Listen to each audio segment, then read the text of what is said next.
Dear students, to compile this competency, that is applications of molecular technologies like polymerase chain reaction and recombinant DNA technology in the diagnosis and treatment of diseases with genetic basis.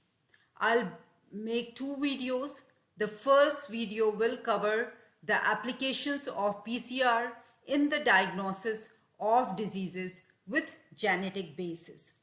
In order to understand the applications, we must understand the PCR process itself. So I'll begin the discussion with the process of polymerase chain reaction. Polymerase chain reaction is commonly known as PCR. The polymerase chain reaction was developed by Carey Mullis in 1984 and was awarded Nobel Prize in 1993. Polymerase chain reaction is extremely powerful technique. PCR is an in vitro DNA amplification procedure in which millions of copies of a particular sequence of DNA can be produced within few hours. It is like Xerox machine for copying gene. PCR is the most common DNA amplification method. In order to perform the PCR, we require few things like the target DNA. What is a target DNA? It is a target sequence of the DNA that has to be amplified. In addition to that, we require two primers. The primers are usually 20 to 30 nucleotide long and they are highly specific or complementary to the two flanking regions that are present at the 3' end of the desired sequence. The flanking regions are the regions of DNA which is not copied into mature messenger RNA but which is present adjacent to the 3' end of the 3' or the 5' end of the gene. So this is the target sequence which we want to amplify and this is the flanking sequence. In addition to this, we require deoxyribonucleoside triphosphate like adenosine triphosphate, guanosine triphosphate, thymidine triphosphate, cytidine triphosphate, and also we require Taq polymerase, which is a heat-stable DNA polymerase and it is isolated from the bacterium Thermus aquaticus. In addition to that, we require an instrument to perform the PCR which is known as thermal cycler.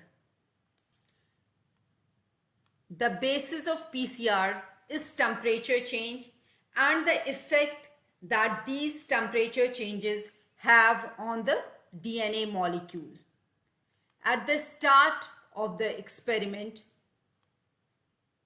we require, at the start of the experiment or the PCR, the DNA from which the segment has to be, from which a segment has to be amplified, an excess of 2 primers and 4 DNTPs are mixed together in a reaction mixture that has an appropriate quantities of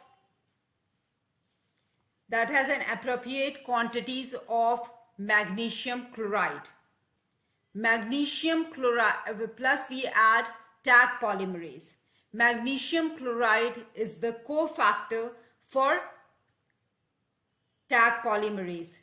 PCR buffer creates an environment for the DNA amplification. The amplification of the target DNA is achieved by repeated cycles in an instrument which is called as thermocycler, PCR machine or DNA amplifier.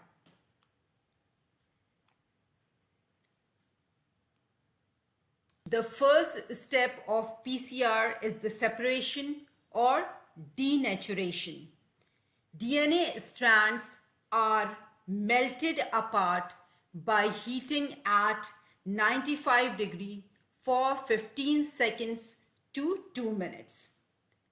The hydrogen bond between the complementary bases are disrupted when heated at 95 degree. This results in the separation of the two strands, as you can see here.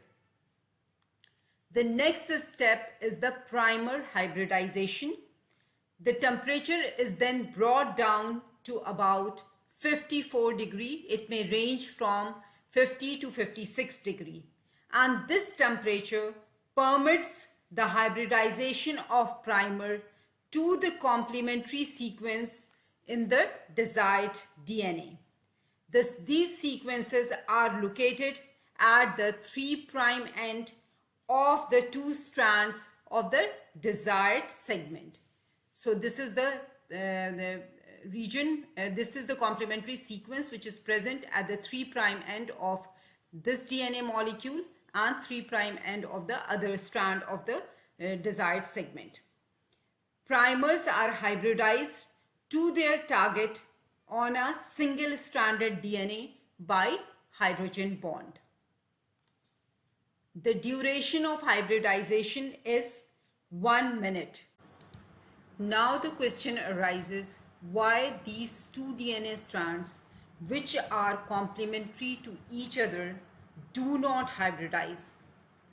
The reason behind this is that primer which is added is in excess, and the primers tend to bind single DNA strands at this high temperature, that is 54 degree, which may vary from 50 to 56 degree, before the entire complementary strands do so.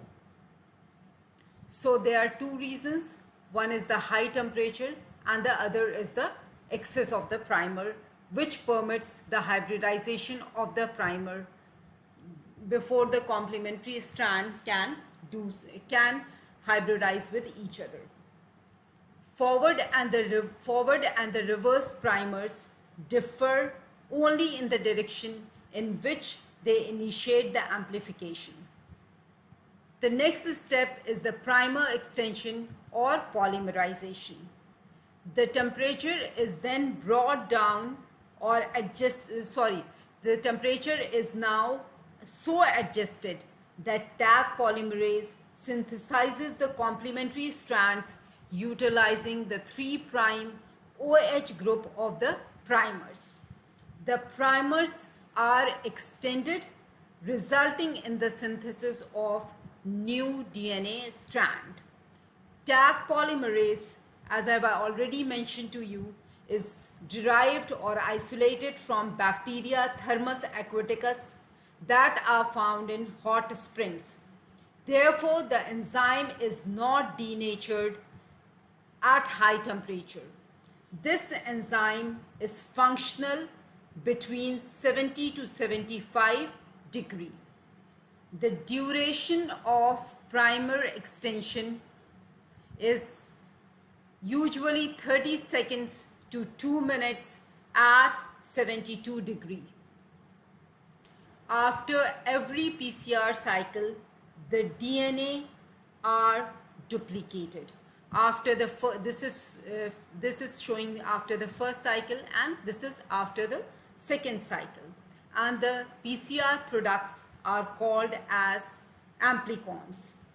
The completion of extension completes completes the first cycle of amplification. The extension of the primers, this primer will continue till the strands are separated during denaturation step in the next PCR cycle. And this is the reason why the long PCR, this is the target sequence. This is the target sequence, and you can see the PCR product is longer than the target sequence. And this is the reason why the long PCR products are produced in first few cycle. However, the subsequent cycle will, subsequent cycle or subsequent extension steps will produce correct PCR product that represents the target sequence. The step 1, 2 and 3 are repeated, and each cycle DNA strands are duplicated. Thus, by the end of n number of cycles, we will have 2n copies of a particular segment or sequence of DNA. Usually 20 to 35 cycles are carried out in most PCR experiments by automated instrument, which is called as thermal cycler, as I have already mentioned earlier.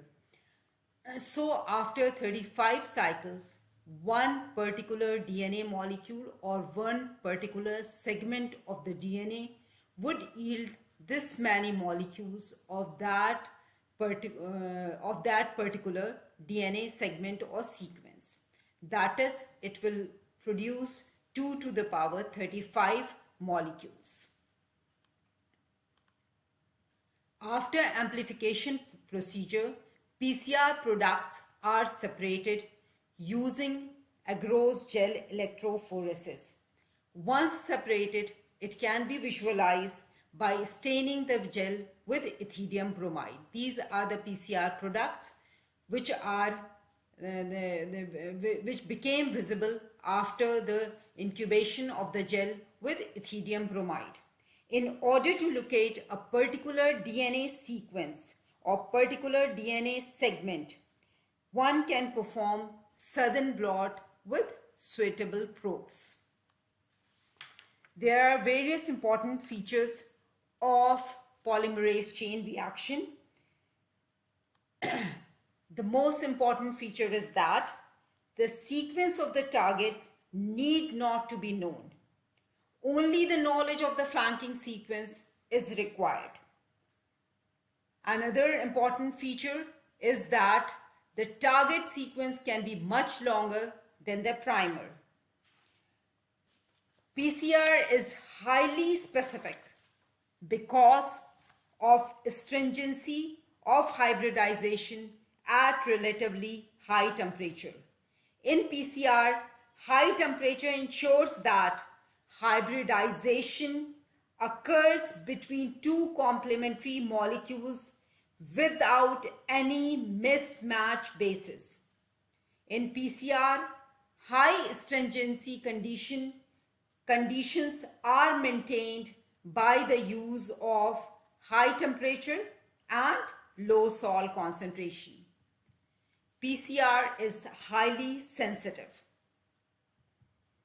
There are advantages and there is one disadvantage. There are advantages of PCR and there is only one major disadvantage of the PCR. PCR is highly sensitive. The DNA of interest can be amplified with the DNA from just one cell. That means in PCR, very small quantity of DNA is required. Old and degraded DNA very often yield enough starting material to amplify the DNA of interest. The sensitivity of the PCR is also its major disadvantage, since very small amounts of contaminating DNA from a different sample can also be amplified. There are numerous applications of PCR, like PCR can be used for the diagnosis of bacterial or viral diseases, as these days it is being widely used for the diagnosis of COVID-19. It is also used for the medico-legal cases. It can be used for the cancer detection. We will be discussing the application of PCR in the diagnosis of diseases with genetic basis and in the prenatal diagnosis of inherited diseases.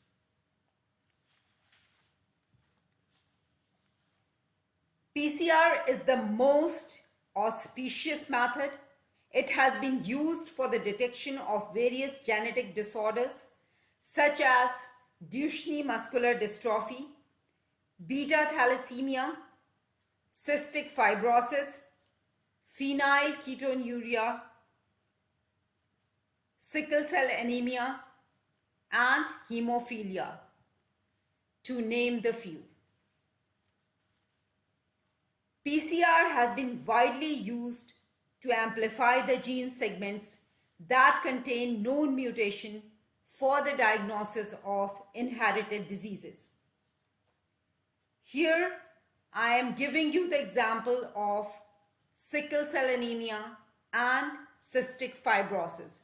So first we will discuss how the sickle cell anemia can be diagnosed by using polymerase chain reaction. Sickle cell anemia is caused by the point mutation. Beta chain of hemoglobin at the 6th position contain the amino acid glutamate, which is replaced by valine if the person is suffering from sickle cell anemia. This change in the DNA can be seen as A replaced by T. So this replacement of A with T abolishes the recognition site for MST2. It abolishes one of the recognition site of MST2, whereas the other recognition sites of MST2 are preserved. Therefore, analysis of DNA pattern of normal individual, heterozygous individual or the carrier individual, and the disease individual will yield 3 different patterns. Normal individual will have only one band corresponding to 1.2 kilo base pair, whereas the heterozygous individual or the individual who is the carrier of the disease will have two bands, one corresponding to 1.4 kilo base pair, the other corresponding to 1.2 kilo base pair. However, the disease individual will have only one band corresponding to 1.4 kilo base pair. So by performing polymerase chain reaction with a suitable probe, one can identify the individual who is the carrier of the disease or the individual who is suffering from sickle. PCR is especially used for the prenatal diagnosis and carrier detection. PCR can be used for the prenatal diagnosis of genetic defects early in pregnancy.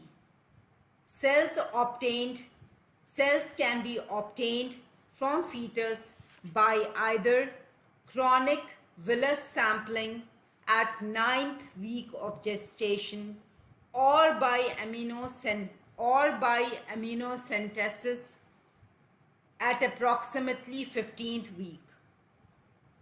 The obtained DNA is amplified by using polymerase chain reaction.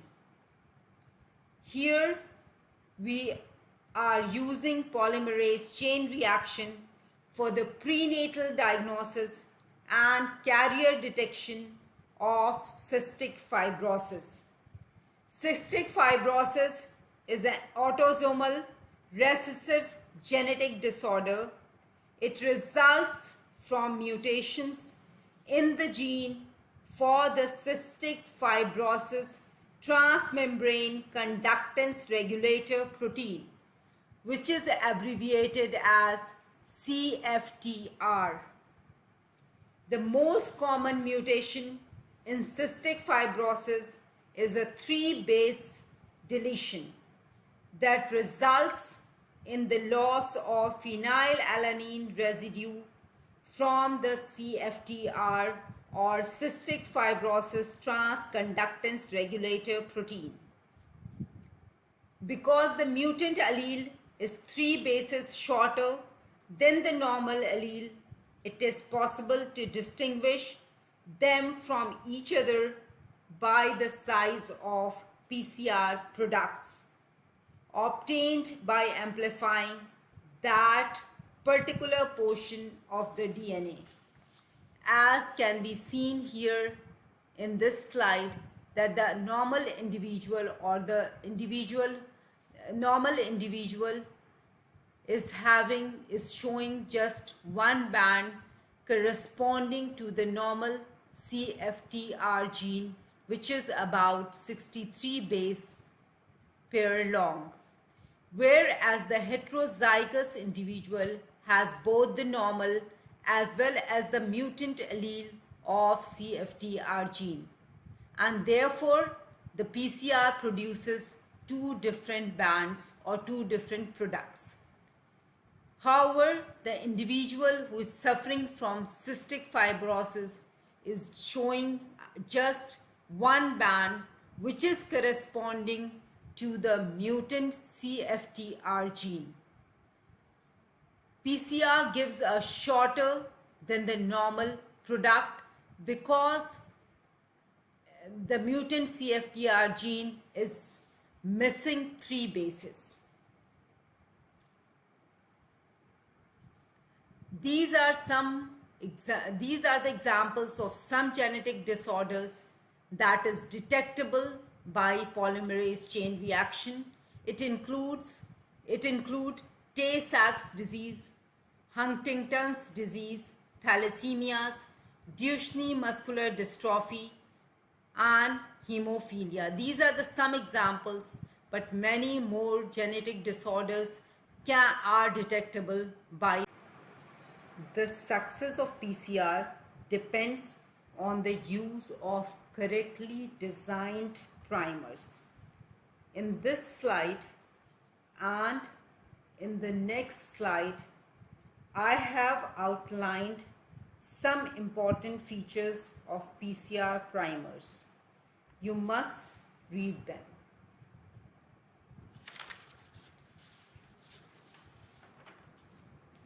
In vivo DNA replication and PCR are both DNA amplification procedures. You should know the differences between the two. In vivo DNA replication, it copies the whole genome at once, whereas PCR, it makes copies of one particular gene. Various enzymes are involved in vivo DNA replication, which include helicases, topoisomerase, SSBP. Whereas in case of PCR, the strands are separated, the two strands are melted apart by the variation in the temperature. Primase is responsible for the synthesis of primers in case of DNA replication, whereas in PCR, specific pair of DNA primers are devised by scientists to match one particular gene. In vivo DNA replication, DNA polymerase 1 is responsible for proofreading, whereas DNA polymerase 3 is responsible for replicating the DNA strand. Whereas in case of PCR, the PCR uses heat-stable Taq polymerase for DNA polymerization. In vivo DNA replication, there is limited DNA amplification, whereas in case of PCR, large quantities of DNA can be produced from a minute amount of starting material. In vivo replication has a replication fork, whereas PCR does not have replication fork.